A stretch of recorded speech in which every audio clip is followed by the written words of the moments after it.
Okay.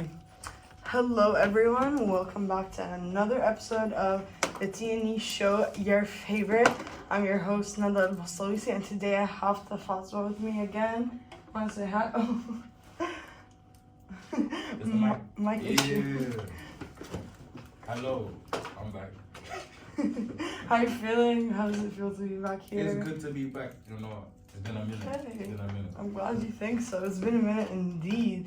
Today's episode is about gender and its qualms. To begin, what's your understanding of gender, or what's your definition of gender? Man. Put you on the spot real There's quick. got a million people's got their own definition in it, but the way I see it, it's like the way you perceive yourself. Like, what do you identify as? Like, what do you see yourself as? And that's your gender. I think a lot of people in society confuse gender for sex, and yeah, it's like, okay, well, if you have these body parts, then you're a woman. If you have these body parts, you're a man. And then there's just it's binary. It's the one or the other. Yeah. And that's not everyone's experience, obviously, with gender. I mean, from my gender and the world course, something that we learned is how gender is productive. It's supposed to, it's assuming a certain productive role. It's supposed to, have some sort of aim. And I mean, I already knew that, or have seen that in society with the way, in certain cultures, women are supposed to take on certain productive roles, mainly within the household and with reproducing. And then there's the stereotypical males being productive in the workforce, or with craftsmanship and stuff like that. I like that gender in the world course because they gave me a first in that last essay. That's in my point. Okay, slight flex. I had to flex on people one time. So, you're getting a first in that.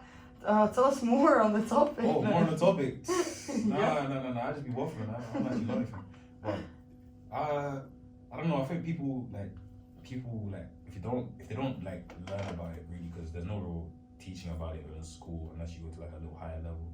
So a lot of people's idea of it is just within what sex is, and people's understanding of sex is even very limited because the way it's taught in high schools and primary schools is just binary, male or female. But that's not even or not even taught at all in some places. Yes. But that's not even the experience of all people. You still have intersex people that don't even fall into them binaries. Not everyone's presentation is gonna even lie within that. So even at a fundamental level, people don't understand it really. So yeah, I love that you brought that up. Even within sex itself, biological sex is not even binary. And then, so it makes, to me at least, it makes it that much more, absurd to sort of assume and go on about gender as though it is binary, it has to be binary.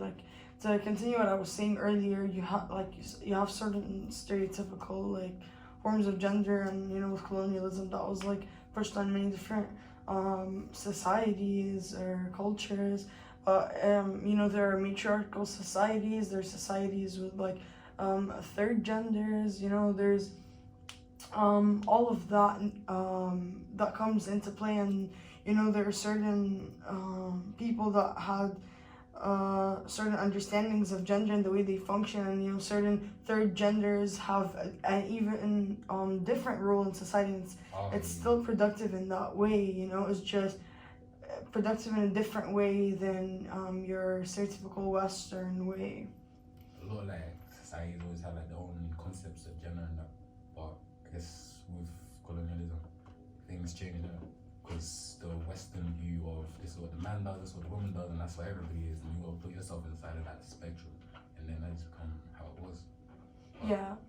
I remember last time we was doing up thing in the LGBT studies course. We were learning about the Southeast Asian, India, the Native Americans, in Africa, all different types of understanding of the gender. But it's just how it is. Like now people want to talk about like, oh, this is a brand new thing. This is like something they invented 10 years ago. Like, nah, this been about for hundreds of years. This is undoing the madness that's been put on upon people in the last couple hundred years. You know. Definitely, and that's not to say that those issues, that those societies did not face issues with like gender and discrimination and all of that. But with colonialism, so many cultural practices and so many viewpoints were taken away, and it was the binary that was, it was good for capitalism. When you have like, the binary gender roles, you have like the man going into work and then the woman staying at home, taking care of the kids, taking care of the home, cleaning, cooking, etc. Giving the man more time and energy to put into the workforce and to keep being productive in that sense and keep going with the capitalism cycle. And that's like one of the big reasons why I don't really associate with like gender and stuff like that, because I feel like the way it's understood and the way the world to a large extent goes on about it is like, okay, this is who you are, this is what you're supposed to do, this is what's expected of you, this is what a woman is, and it's like based on all these things that a woman's supposed to pursue and accomplish, or else like she's deemed non-worthy, or like I have in Arab cultures, like if you're not married by a certain age, like as a woman you get called anis. It's kind of like you're kind of like old fruit, at the market, and it's like what even is that? And then worth in relation to males, isn't it? Like, yeah. How much are you worth to your future husband? That is how much you are worth. Yeah, facts. And if there's no husband that wants you, it's kind of like you're worthless. You're just like, rotting in the corner. Instead of just like, okay, you're a human being that's single. Okay, cool. And then like, yeah, all these expectations on that definition of like womanhood and how it's carried. And like, for me, it's like I'm not gonna allow myself to be like subjugated to that, to at least on a personal level between me and myself, because obviously I can't stop like the world's perception of me, but I just kind of think like it's like, okay, this is what a woman needs to do, this, or else you're not a woman. I'm like, yeah, cool, great, exactly. Like I don't even conform to your idea of like, because a lot of people's definition of a woman is just not what I define womanhood as. So it's kind of like got me to remove myself from that gender binary, and like the ways in which I sometimes feel womanhood are very much more like spiritual and not tied to the stereotypical role that I'm supposed to fulfill in society. I hear that. Like people have that idea of like how he's meant to be, and then you gotta fulfill that, otherwise there's something wrong with you. Like I feel people always got, it's like stereotypes, they go like the idea of how something's gotta be, and if you ain't adhering to their narrow view of that, then that's a you issue. You got something going on there. Like it shouldn't be like that, but that's just the way people view things, because people is narrow-minded. But it is what it is. Yeah. What has your experience with gender been like, growing up versus now? Growing up, it was like I don't know. I just never thought about it like that. Growing up, like only like when I left, a freaking thing. Is that I ever started thinking about them things, because it was just like it just wasn't something talked about or known about. Like we had like one person who said they were like non-binary in year 9, and it was a whole thing. They were like, what? You can't do that. What's that?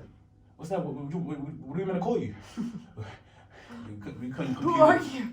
And our little brains, you couldn't compute it, And it was a whole thing. I don't know. It was always a problem.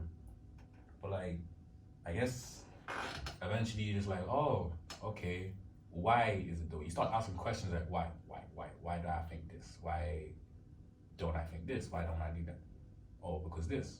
Why do I care? Why do I care about that? It's just breaking down them ideas within your head that is, what's it called, taught to you, internalized ideas. Just breaking them down and then be like, I'll do whatever I want. Yeah. I mean, a lot of people don't even do that, you know, they don't even sit down and ask those questions of like, hey, why do I do this? Is this me? Is this something that I care about? Is this how I want to exercise my gender, because like gender is just like one aspect to your identity, but it's like, it even brings you to the question of like, why is gender the biggest lens through which we view and categorize people? Like, it's just because like heteronormativity is just like so ingrained into society, especially like among like POC groups. Like heteronormativity, right there, just right there. It's so core to how so many people experience and view the world. So growing up, like it's hard to break out of that because it's like not even to be questioned. And if you question it, it's always like some next crazy problem. Yeah. So Yeah, like I feel like I know a lot of people that had I mentioned like, oh, the idea of like being genderless or being not, non-binary, however you perceive that, or being gender fluid or whatever, would just like break their brain. Like it would just shatter. I Be just like, remember what before, is even what like, is that? I was in church when I was like 12 or something, and I think it was like Sunday school, so they had all the kids in the room. They was talking about nonsense, so I was trying to sleep, but I think someone brought up Jaden Smith or something because we were talking about music, and I think Jaden Smith had said that they was genderless or something, and they wanted to be a genderless entity or something like that. And these people in that room were going crazy. They're like, you can't do this. Like, What are Smith you? is You trying can't to even categorize you anymore. He's trying to destroy society. This is the work of the devil. It's like this whole lot of crying over nothing, man. Like, how does that affect you? Yeah, it's so crazy how dear people hold gender to themselves and to their values, because you grow up and like it's from before you're even like fully perceptive of anything. I mean, even when you're in the womb and they be having them gender reveal gender reveal parties, like it's this huge thing of like, are they gonna be a boy or a girl? And that's like, it's gonna define like exactly who they are. See that one where they burned down that forest? On the what? They burned the forest in the gender reveal. Like they set off like some fireworks or something. And the smoke was meant to be blue or pink. And the whole forest burned. Forest burned. Yo, that's heteronormativity being the devil. Okay? You out here burning forests, talking about genderless is the devil. Okay. Rip all those plants and animals, but was it a boy or a girl? That's the real question. Oh my goodness. It's just so crazy, and like it defines everything. I mean, I've heard like parents with like kids that like they've had like little girls, for example, but then like they just dress them however and they look like a boy, and they were talking about how like the comments differ so much when they put like a little clip in their hair, or like make them wear like put them in just a pink shirt or whatever. The way it goes from like, you're gonna do all these things, you're gonna grow up and you're gonna be successful, and you're gonna, to like, oh, so pretty, oh, like, all these tropes of like, oh, she's gonna make like such a great, wife or partner or whatever, like. And then with like, for example, little boys, oh, they're gonna be such a heartbreaker. And then they talk about how like, oh, people that talk outside of the heteronormative box are the ones that are like ruining everything and introducing sexuality and knowledge of sexuality too early. Oh my god, you're corrupting our kids. Oh my god, like how can you teach kids about like sex and all these things, or like about gender, as if like, or about sexuality as if it's day one they be talking, oh, you gonna be a little this, or you gonna be heartbreaker. Like, how is that not exactly like from a small newborn? And they'll be literally like from day one these ideas are introduced and reinforced. Like that's why so many people can't even break out of that, because it's so ingrained into your head that this is just how the world is, and if someone is outside of that, they are just like outside the world. They doing something wrong, because they're outside of this idea that you have internalized since you were born, of how like things are meant to be. As if it's like the idea of like different, a sort of spectrum or differences or variances in gender is like evil and unbearable and unspeakable. Like it's just not helpful, because um, it just reinforces the boxes that people are forced into. And that's the whole idea of like the point of labeling is like most of the time, majority of the time, it is in order to make other people feel comfortable, in order for people to know, okay, where they can, map you or categorize you on their little chart of like, okay, this is who you are, this is what you are. And even with people that are like, okay, I just don't really feel tied to a gender or whatever. They're like, okay, so which one are you? Are you gender fluid? Are you non-binary? Like, and they're like, no, I don't like use they those break labels. it down, and you non-binary, ain't not mad, you non-binary, A5 is you. What is it? Like, people want to put you somewhere. They want to place you. Yeah, so they're comfortable, so they can breathe, as if it's their business and as if their world will crumble if you're like outside of the few titles that they now recently learned, and it's just crazy that, I mean, it has been like that for a long time, the idea of like gender and why like it's so significant and important in society. It's because so many things are built over that, like the workplace, how it functions, who does what kind of jobs, and obviously from society to society that differs, but also it's kind of like how you function in relationships, and who you are, what you are, okay. And then this like stereotype that the woman's gonna be like submissive, and it's gonna be all like soft and I don't know, like cute and quiet and whatever, and then the man is gonna be in charge and be dominant and all of those things. Those are things, I feel like I said 7,000 times today. I'm so sorry. But I think babies is like the thing, like, cause like babies, you look at a baby, the baby's a baby. You can't tell what the hell a baby is. No, but that's the thing. They'll still assign gender, and they'll be like. That's why I think people are so strong on assigning gender to babies, because you can't place a baby, bro. Like, you can't be like, oh, this what is you, because they're so neutral. So you have to. That's why people go so hard on placing them within a type of framework of, oh, you're going to be this, you are this, you are this. You like the pink, you like the princesses, you the this, the this, the this. Because otherwise, you can't place them on the spectrum, bro. Yeah. And then if you can't do that, then you can't control them. Then you can't have them all set in the system that you're accustomed to, that you've been like affected by, and you don't even realize it. And also, again, going back to capitalism, like the whole, okay, the blue stuff, the cars, the this, the that, and then the girls, the princesses and the Barbies, and the all the marketing that is so heavily gendered, and all the way to like when you're older and there's like pink tax, and you're paying so much more for razors and basic creams, and even like just hygiene products and stuff like that. And what's the difference? Well, this one's for women. This one has for women written on it. That's why it's more expensive.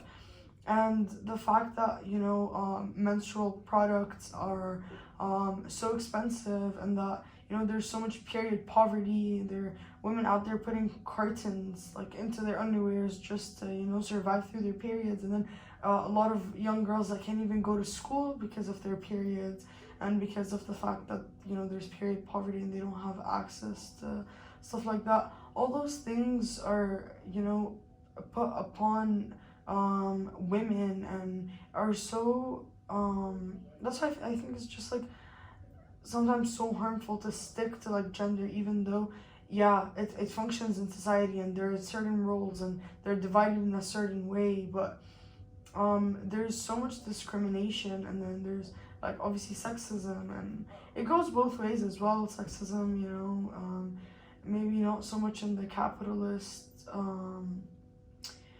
reflection, but in the way that men are also told that it does have to do with capitalism as well, because they're told like they have to suck it in, they have to keep pushing, they have to so that also goes into the workplace. Be a good little worker, otherwise you ain't man enough. If you're not making enough money, if you're not going hard, you feel like your manhood is lost, and then it's like manhood is valued on how much of an asset you are to your bosses and capitalism.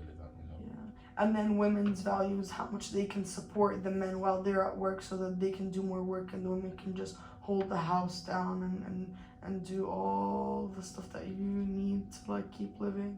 And so the guy could just come back, eat, shower, have clean clothes, go back into the workplace. Yeah, they had it set up real good. For a couple centuries, they had it set up real good. I mean, they still adapt though. That's the thing. Like even when you break down one system, then they just change it up a little bit. So it's like, oh, we don't want no women working, and it's like, okay, you can work, but we're gonna make it real hard for you. We're gonna make it real bad for you. Yeah, wage gap, opportunities, everything like that. And then also even when you go into okay, we break out of the gender binary, and we're even talking about non-binary people and stuff like that. Even then they're held to a certain trope of okay, you're non-binary, well you better dress neutral then, as if they have to dress a completely androgynous, or else their gender identity is not valid, not respected. Now you're not non-binary, right? Why are you wearing the dress? You said you're non-binary. What are you, a woman now? Why are you confusing us?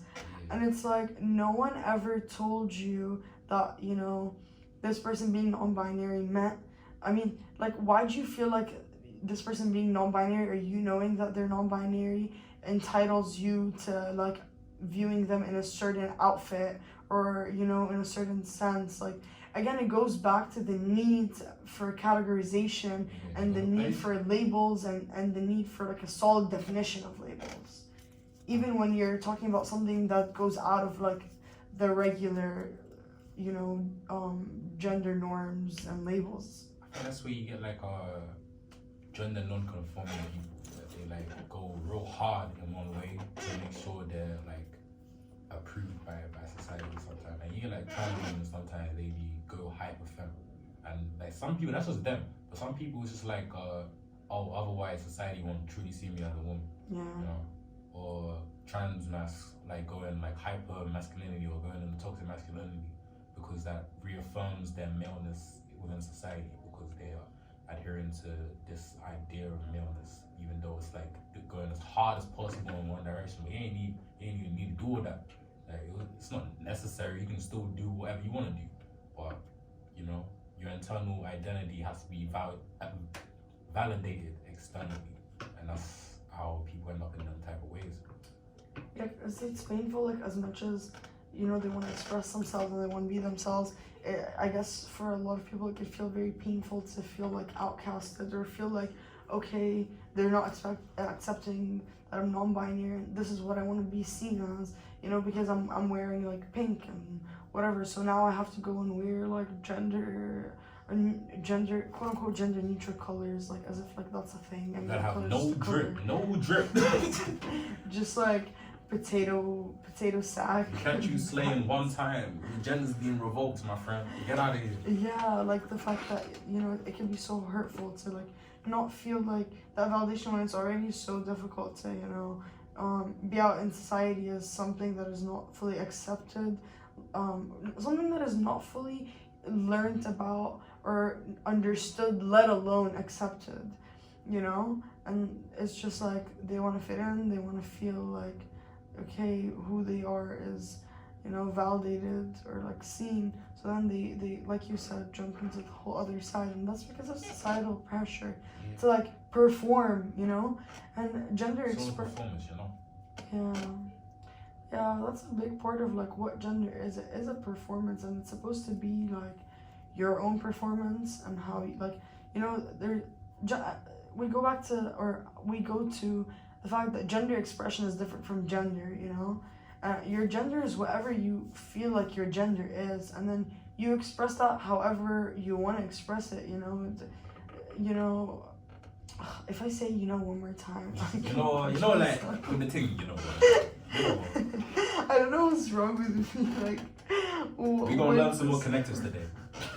Therefore, furthermore, in addition, however, whilst I'm talking on this podcast, I shall ban myself from the phrase, You know that.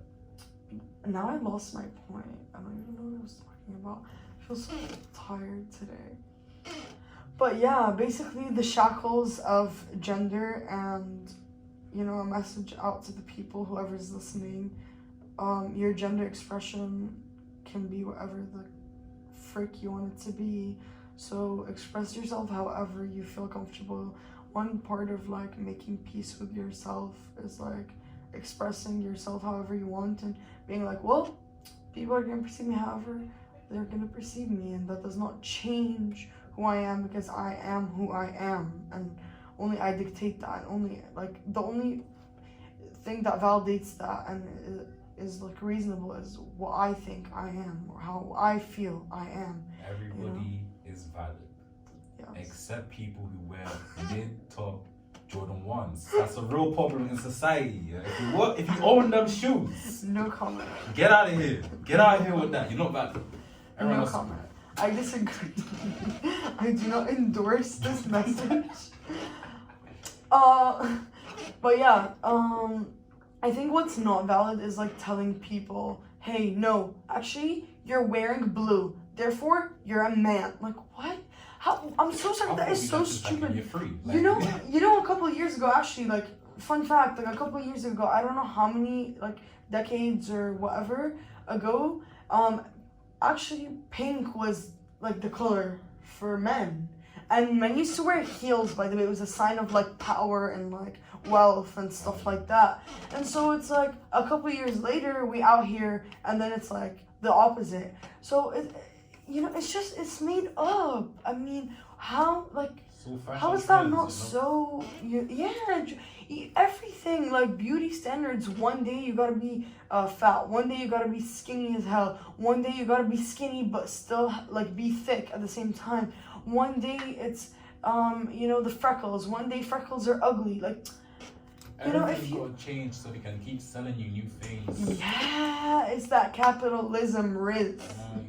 Look, this color's gonna be in, then this color can't be in no more. You wear them shoes, you can't wear them shoes no more. You gotta wear this, that's old. You can't be doing that. Like, everything's got to change, otherwise they can't sell you more things. Yes, spending money. It's, You gotta change your wardrobe. It's the You gotta biggest bump change ever. everything about yourself, and like it just doesn't make sense when you sit down and you're like, damn, this is stupid as hell, and then you're like, oh my god, why do I care so much, or why am I letting this dictate my life? Why am I letting this affect me? Obviously, it's easier said than done. Like when you have everyone around you being like, nah, this is what's valid, this is what's in, this is what's pretty, this is what makes you a woman, this is what makes you a man, this is what someone that's non-binary should look like, this is what someone that's gender fluid should do.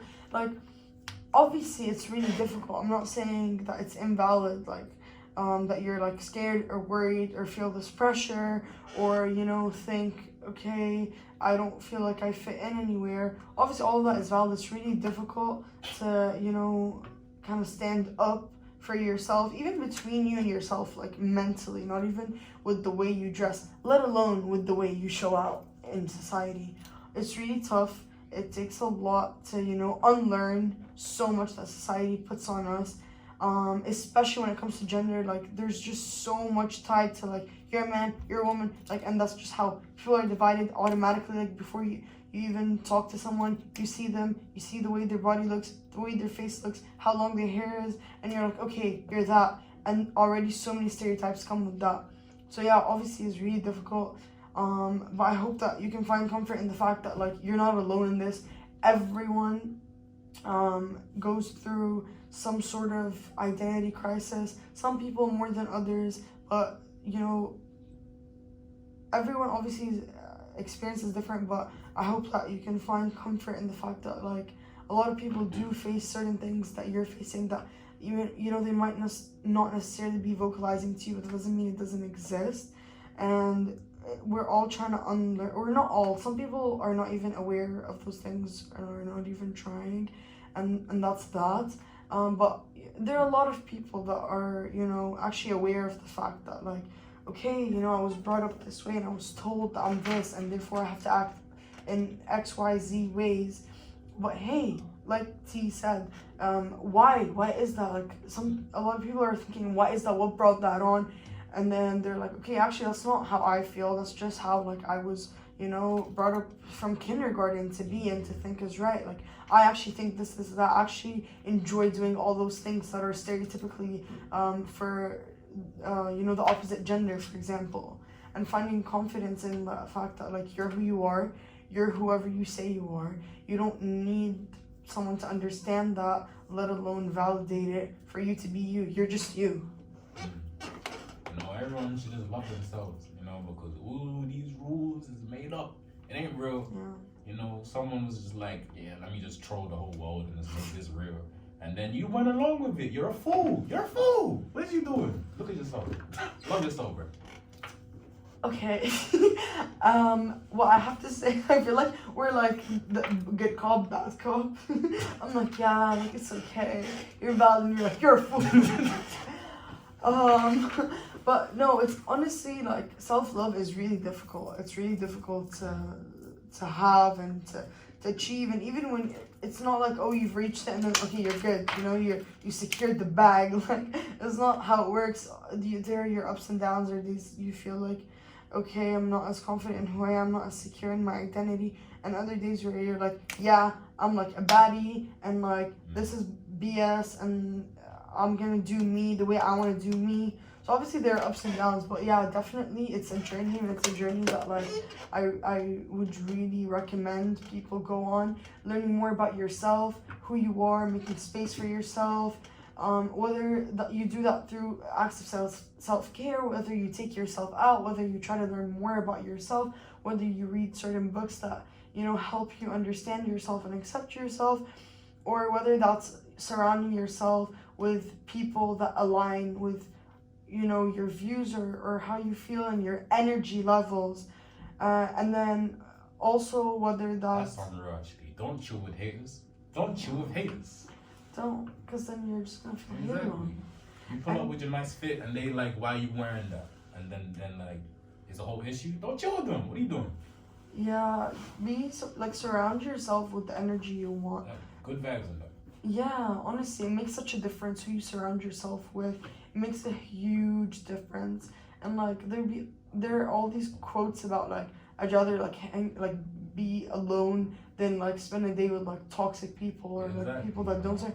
And it's tough. Like I've been there a lot, like feeling alone, feeling lonely. But I mean, honestly, there's a big difference between like being alone and being lonely, because you can be alone and not feel lonely, and then you can be like, I've been there surrounded by people and still feeling lonely, and then you can feel both, and it's tough.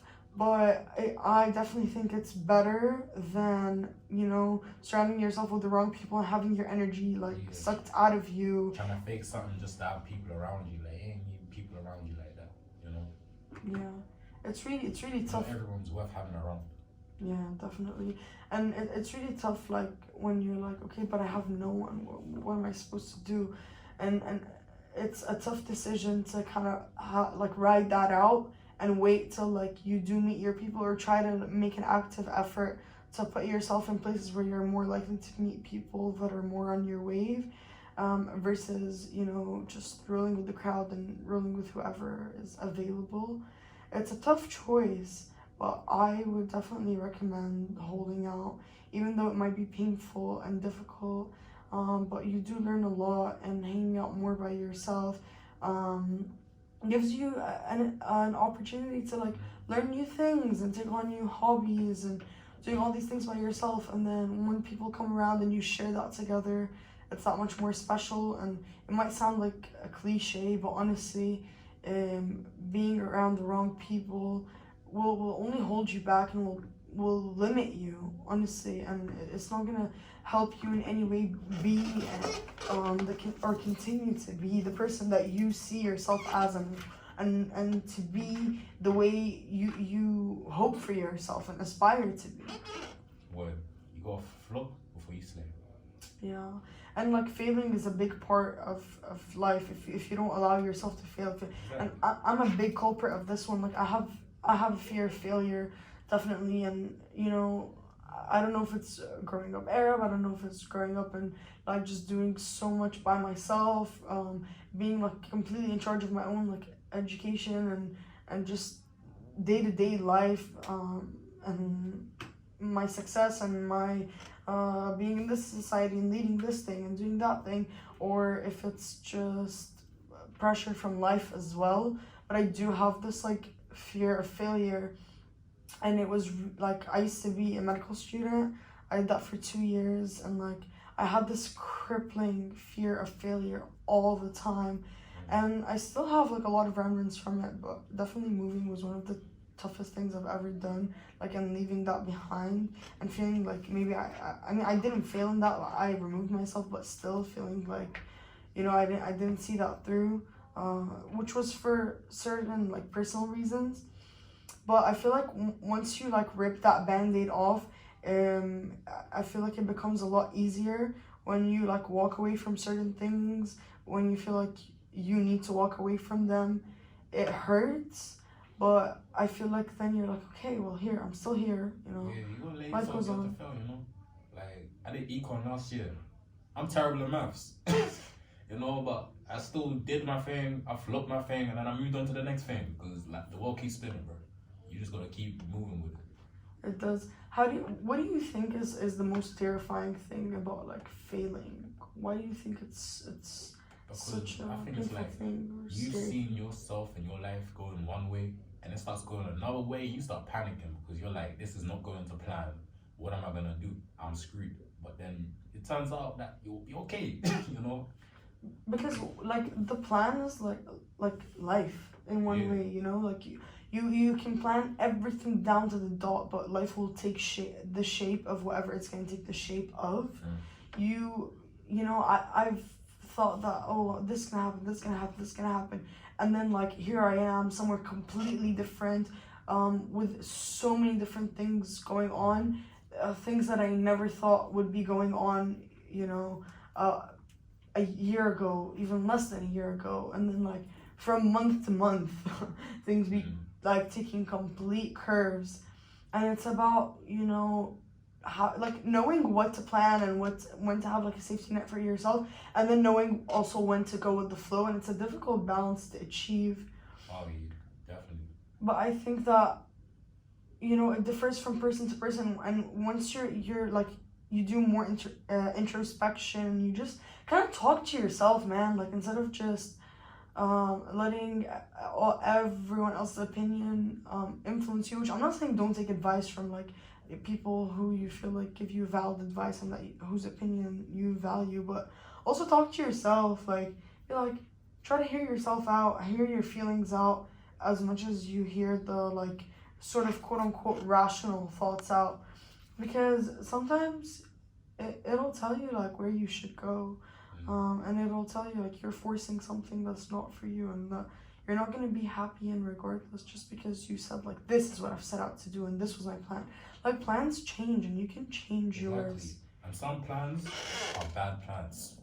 you thought you was gonna get the £1 million, and then we're gonna get the mansion, and then we're gonna drive the Lamborghini within the next 3 months. Like, some things ain't gonna happen like that, bro. It ain't the end of the world when it ain't happen like that. Yeah. It's good to dream of things, but if it ain't happen right now, it's not over. Facts. It's not over, and also like, when you're bound to fail if you're really giving things a try. Like you're bound to fail, because if you're only trying something when you know it's gonna succeed, then you're really limiting yourself, because there are endless things you can try. Yeah. So like if you're trying so many things, or you're trying really hard, there's a really high chance you're gonna fail. And it's like if you fail and you keep going, that's like a really great sign of strength, and a really a great thing to do, or just to feel like, okay, it's part of the learning curve. Like, okay, you fail, okay, that doesn't mean we're at the end of the road, like life's over, oh my god, I failed. Like, okay, you failed, cool, that was hard, let's validate our feelings and then keep it pushing. You like trying new things, right? You're trying something new and difficult, because you ain't gonna fail at something easy. I ain't failed at taking a poop since I was 3, bro. Like, that's easy. If you try something hard, you're gonna fail. You have to get ready and realize that, because you put too much on failure, then it's gonna stop you, and that's the worst part. That's the worst thing. Exactly. That's how it makes me feel. Like my crippling fear of failure, it just makes me feel like, okay, I need to like stay static, and like I can't do it because what if I fail? And then that's not helpful, because if you're gonna fail, you're gonna fail. Like, and again, I'm not like here preaching as if I'm like on top of the world with like my lack of fear of failure, and I'll just try everything. but I'm trying, and I'm sort of sharing like my experience and my view or advice based on what I know and how I know that like with when you get used to failing as well, like you're less likely to be afraid to try something new because you don't mind, you know, the outcome. Like if it goes well, great. If it doesn't, you'll pick up the next thing or you'll try it again. So you're not so like anxious about the same thing, to the point where it stops you from doing anything about it. And then when you're like trying something and giving it your all, and it fails, like you're bound to learn a lot from that because it's like, okay, why did it fail? Like, what can I do next time that's different? Or was this just bound to happen? Is this not meant for me? Or should I try a different approach? You know, there's different ways you can tackle things. Whatever way you choose, just enjoy it. Just enjoy, man. It's all about enjoyment. Sun's out, belly. Enjoy life, bro. Try to like make the most of it while canceling the noise out. Going back to the topic of gender, you're who you are, and that's beyond valid. Don't let people rain on your parade when if you feel like you know who you are, and that's all that matters, honestly. That the fact that you validate your own feelings and that you're like, well, this is who I am, and this is the gender that I identify with, or this is gender, and this is the gender expression that I wanna, you know, showcase, or whatever you wanna call it. That's valid. You is you. Don't worry about the next person, you know. Do you what makes you feel good. Because the next person's always gonna have something to say, you know. If you live your life for people, you're never gonna be satisfied. Even if you're doing everything so cautiously and perfectly and whatever, someone's gonna hate on you. Someone's gonna, you know, not care. Someone's gonna say something bad. So, and then someone's gonna say something good. It's like, don't let one or the other really like dictate everything you feel. Don't let all your like positive view of yourself and your validation come from like positive comments. The same way you shouldn't let like hate or whatever dictate your view of yourself. Be more cemented in your identity with yourself. That way you're not gonna get too swayed one way or the other and lose touch of your own reality with yourself, whether that's gender, whether that's life, projects, work, career, etc. So yeah, this was I forgot my words. This was the episode on gender. We like talked about so many other different things, and it took like such a big turn, but I think it was like stuff that was important to tell everyone. It was important. The people needed to hear my message on Jordan Ross. Definitely. If you weren't V-Long in 2023, you're not valid. That's my Yeah, that's definitely what I was referring to. Yep. Thank you so much, T, for joining us today. No problem. Tune in every Tuesday from 1 to 2 UK time. I'll be putting episodes up on YouTube, nether-hog-takes. Have a great day. Bye.